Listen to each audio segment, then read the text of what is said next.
બીજાની હિંસા કરી શકું છું એવો જે અધ્વસાય કરે છે ને, હિંસામાં અધ્વસાય કરવામાં આવે છે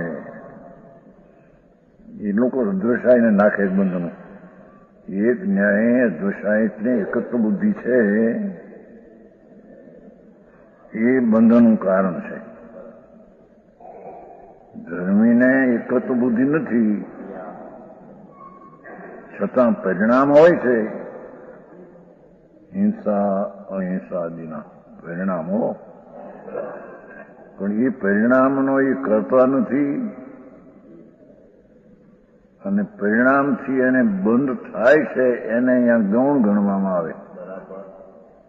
જે વાત શું કહ્યું કે બીજાની હિંસા કરી શકું છું એમ બીજાની દયા પાળી શકું છું એવો જે અભિપ્રાય અધ્વસાય એ મિથ્યાથી દૃષ્ટિનો અધ્વસાય છે. સમજાણું કાંઈ?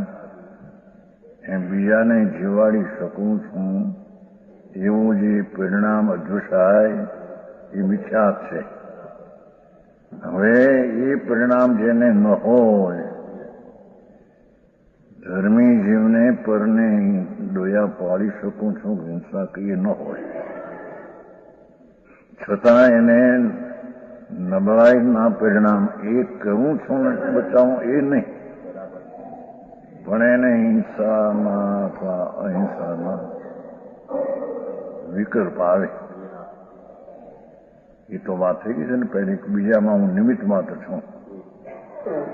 મેં હિંસા કરી છે ને મેં દયા પાડી છે એમ નથી.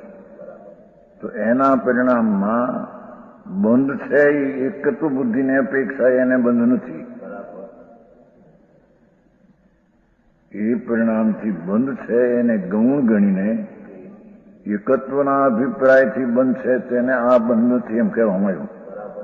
પણ જયારે એના પરિણામ છે ત્યારે એને ગણવું હોય ત્યારે અસ્થિરતાના પરિણામ પણ બંધનું કારણ છે. એકત્વ બુદ્ધિ ન હોય છતાં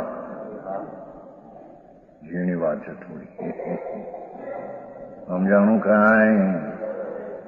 અને એ પરને જીવાડી શકું છું મારી એવો જે અધ્વસાય એકત્વ બુદ્ધિ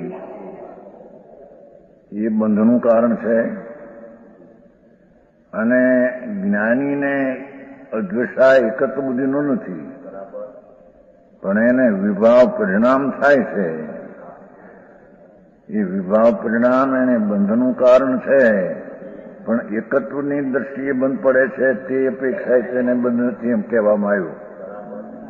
પણ જેના વિભાવિક પરિણામ છે એ અપેક્ષાએ એને બંધ છે એમ કહેવામાં આવે છે.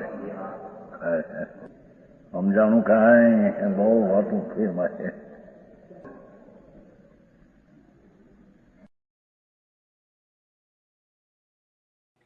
તથાપિ કહાનવાણીના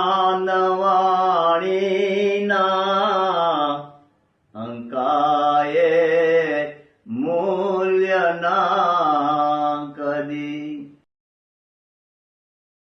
તથાપિ માતવાણીના અંકાયે મૂલ્યના કદી. પરમ કૃપાળુ પૂજ્ય સદગુરુ દેવનો જય હો. પ્રસામૂર્તિ પૂજ્ય ભગવતી માતનો જય હો. જીનવાણી માતનો જય હો. પરમ મિત્રાગ દિગંબર જૈન ધર્મનો